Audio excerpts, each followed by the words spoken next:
lovies, what's going on? So today I am so excited because I am filming a video on a topic that I have not thought about in a long time. And that topic is all the books that I had to read in school growing up.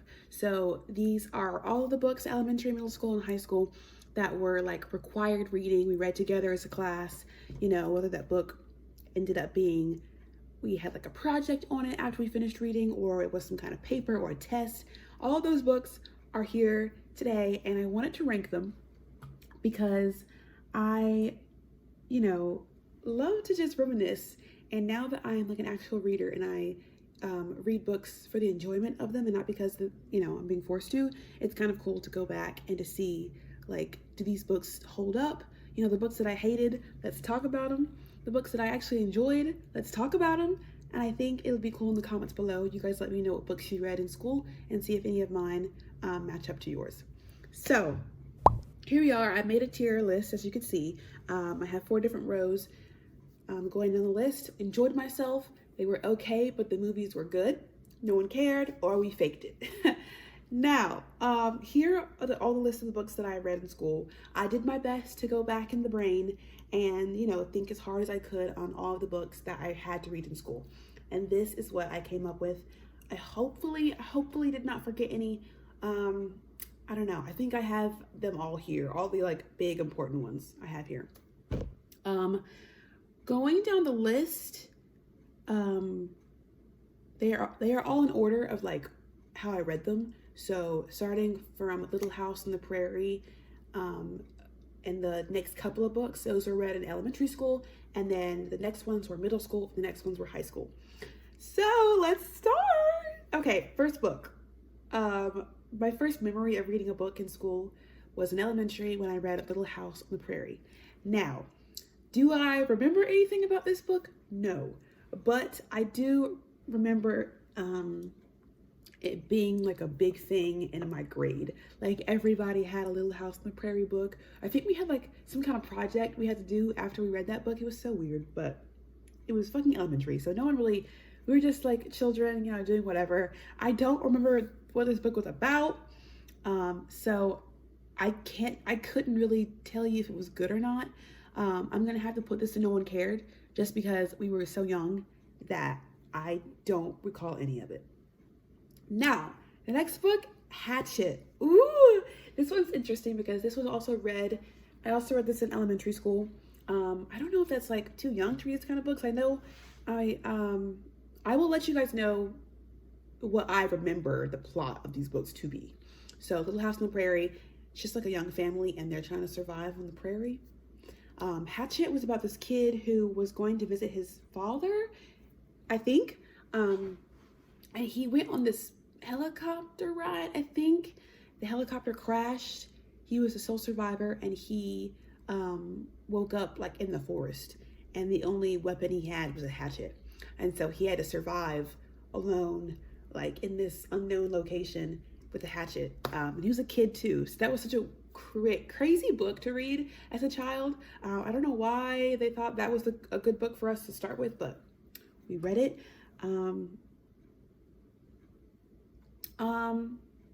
Let me think. I'm gonna put that in it was good. It was okay. This book doesn't have a movie, so don't, focus on what's in parentheses, but I'm gonna put it was okay. All right? Okay. Tuck Everlasting. This was the first book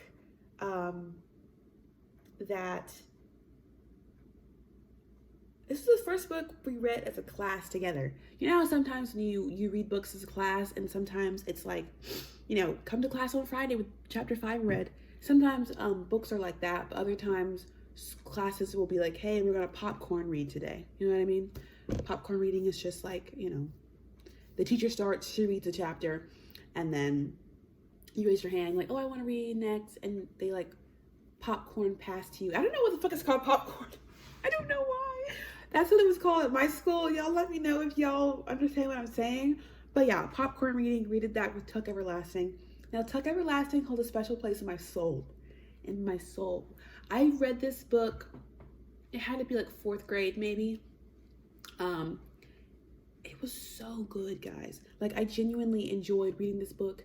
I love the concept. It was about this girl and her family, and she meets this boy, and I guess the boy along the way tells her that he is immortal and that he and his whole family like drank something and it made them not age, and they've been alive for a long time until the girl and the boy fall in love.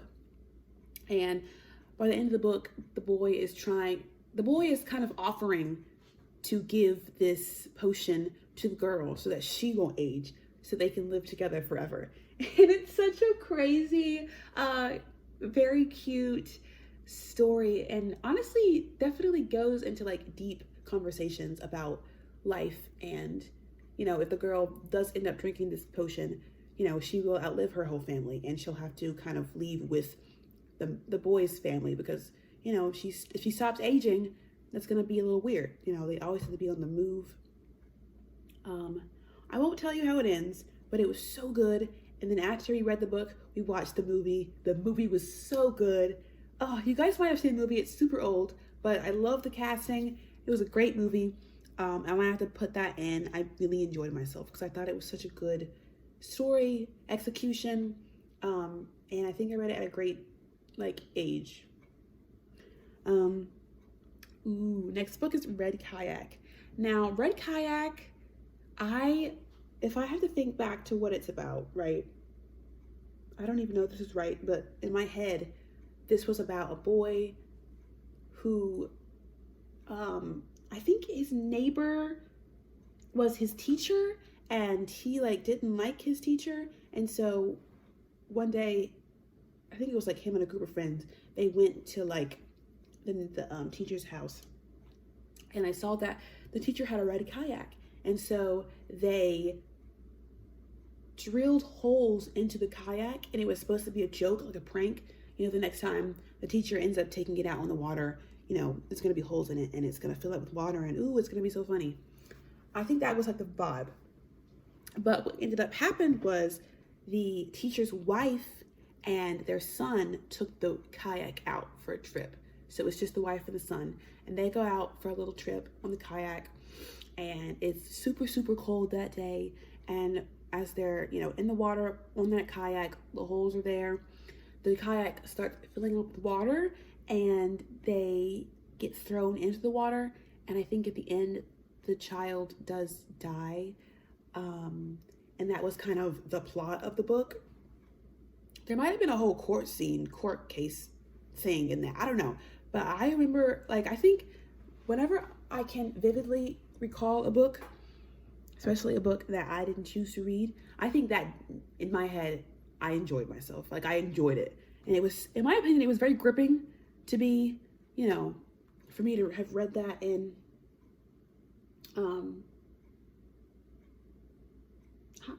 middle school? Yeah, we're in middle school. Okay. So Red Kayak is officially in middle school, time frame. Okay, so Matched. Now, Matched is such a weird book in here. It doesn't fit, honestly, if you look at it. But the reason why Matched is here is because we had this weird thing in 6th grade, I think it was, 7th grade, where we got into groups in our classroom in English class. So every table was a group, and the teacher told us, hey guys, we had a giant bookshelf in our English class.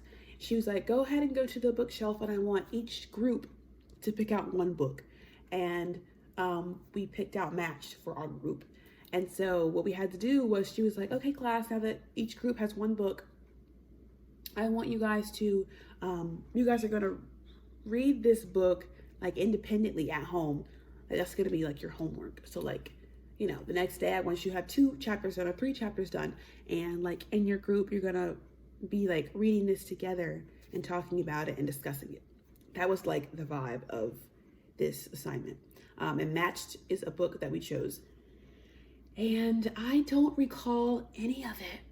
I don't even know if I read this book. I can close my eyes and see myself bringing the book home, and I can remember at the very least reading the first chapter. I can remember, I can vividly see that in my head, but I can't see or remember anything else. So honestly, I don't think I read this book.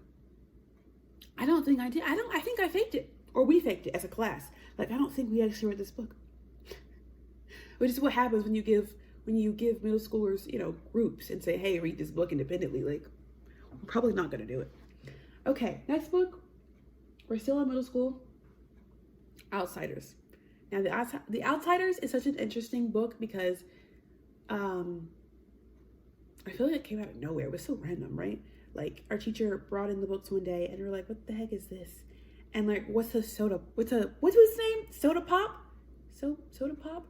Or like Pony Boy? What's a Pony Boy? What are you talking about? What's a Pony Boy? What kind of book is this?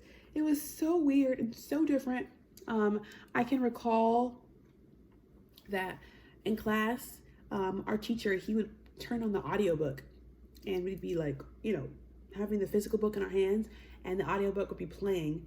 And that was like what we did in class. We just sit there and like read and shit. Some people slept, you know what I'm saying? It got to the point where like, I think I like didn't go to class a couple times because I knew we were just gonna be reading, so I just didn't go. Anyways, and I knew that it was gonna be important because we were gonna have some kind of project or like test on it. So I would be at home and I would find the audiobook and I would just listen to the audiobook at home. So I like knew the story and everything. It honestly wasn't bad. And after we read the book, we did watch the movie. The movie, let's just say all the girls were shaking, okay?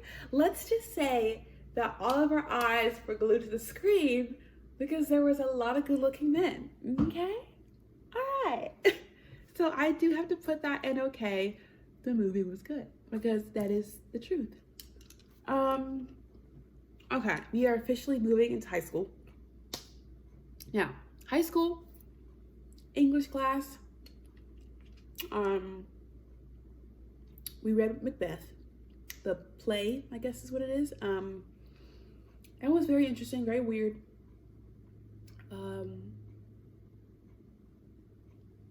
I think we also did like popcorn reading, every couple pages we'd switch off who was reading the book. I didn't enjoy myself. I thought it was kind of boring. So I gotta put it, no one cared. No one cared. That's just the truth. Frankenstein. Same class, same kids. We read Frankenstein. I was worse. I was so bad, guys. And also, like, knowing Frankenstein the book existed, right? Obviously, before I read this. How come no one told me that Frankenstein was the doctor, not the actual monster? Huh? How did I have to find that out, like, chapter 1? I was like, what? I don't know. I feel like that's something I should know, but we did fake it. No one read that book. I'll be honest. No one read this book. We all, like, collectively agreed outside of class that the book was boring and it was just kind of stupid. There were certain parts that were so creepy. Like, the monster came alive and I think he killed some kid. And then, like, I think he had a wife. I can't even, like, comprehend what the fuck I read. But, like, I might have read half the book. And then I looked up Spark Notes for the other half. So that's how that happened. Next is Beowulf. What do you think about that? Beowulf made no sense. So Beowulf made no sense at all. I'll have to be honest with you. I didn't understand any of it, but we watched that movie with Angelina Jolie. I think she was in there for like 5 seconds. That was captivating. I was watching it. Shit, I was into it. So I think it would honestly be in the middle of these two, but I'll put it in no one cared because no one actually cared about the book. If we're talking specifically the book, no one cared. The Crucible. Oh my God, we're getting into, I love this one, guys. I'll be honest. I genuinely enjoyed myself. We, of course, read the play of The Crucible, and this was a really fun one for me because when we read it in class, you guys know when you read plays in class, and the teacher will like write all of the main characters on the board, and she'll be like, who wants to play this guy? Who wants to play her? Who wants to play him? That's like my favorite part of like any English class I've ever taken. I just loved when we got into like the topics of plays, and we would like each be a character and we would like act it out. That was like cool for me. I enjoyed that. And that's what we did for The Crucible. I could not tell you what character I was. I have no idea. I might have been the narrator because I usually choose to be the narrator just because I know they have like a lot of lines and like they set up the scenes, and that's kind of cool. But I genuinely enjoyed myself reading it. It did piss me off multiple points because that little girl was a fucking crazy person, right? And after we read it, we watched the fucking movie. Guys, that movie was so good. You know what's really funny? At the very end, when they were doing the hangings and they're killing the people, I was crying. I had to like, I could not let anyone know, right? The tears were falling, and I was like, I'm here, I'm fine, everything's fine. So like, yeah, that was a really good book. Enjoyed myself very much. To Kill a Mockingbird. Okay, this was a weird book. I think halfway point, no one cared, right? And then when you learn the weird ass plot twist that, I don't even know, this is so fucking old, but like the plot twist where the girl and the dad had been fucking and they had made all the kids, and the truth of the matter was that the black guy was not a bad guy. I think they were like flirting, or like they liked each other, or something weird happened, right? And he was like falsely accused of something. I can't even remember.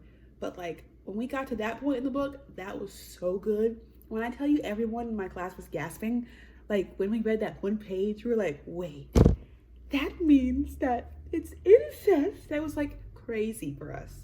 So I need to put this in. It was okay. And the movie was good because it was a good old time. Okay, Of Mice and Men. Of Mice and Men. This also was kind of boring. It is so funny because like old books are gonna have language in there that are like weird and kind of like, oh, that's in the book. It was so funny. There was a point in this book, I think there was like the N word in the book, and our teacher just said it, and I don't know, it was one of those things where you kind of just let it go and you just like say it fast, let's get that shit over with because it's in the book. So, you know, I don't know what I expected her to say, but it's whatever. Let's see, halfway through the book it was kind of boring, but at the same time it was interesting because it was kind of sad just knowing that you had these two good friends. The one was like smart and the other one was like, you know, this guy who looked very dangerous, like 7 feet tall, big old dude. You know, if he wanted to break you, he could break you easily, but at the same time he had the mental capacity of like a 5-year-old. So he was like a child, but like a dangerous child. And the plot was like the big guy accidentally killed a woman because he was like trying to hug her, or like he was trying to do something, but instead he ended up killing her, and then the two friends were on the run, right? That's like kind of the plot. The end of the book, you know what's crazy, because I can't like remember how I felt when we read the end of the book. I don't remember that, but what I do remember is when we finally watched the movie, and the movie was so good. The ending of that movie broke my soul. So I have to say that I had to put that in okay, movies were good. All right, the last one It's weird because I didn't fake it. I did read this only because it was like 100 pages. So it should be here, but I want to put it in here because I hated it so much. It made no sense. There was no point. I didn't gain anything from it. I thought it was a waste of my time. And I would love if anyone has read that. Let me know what was the point. Maybe I was just too, I don't know. Sometimes when you read a book, even if it's hard hitting, if you don't choose to read it and if you're forced to read something, a lot of times it's not going to go well because that wasn't your choice. You know what I mean? Maybe that was the vibe, or maybe I just don't like the writing or the plot. I don't know. Anyways, those are the vibes. Y'all let me know what books you have read in school. If they match up with mine, let a girl know. Okay, guys. See you later.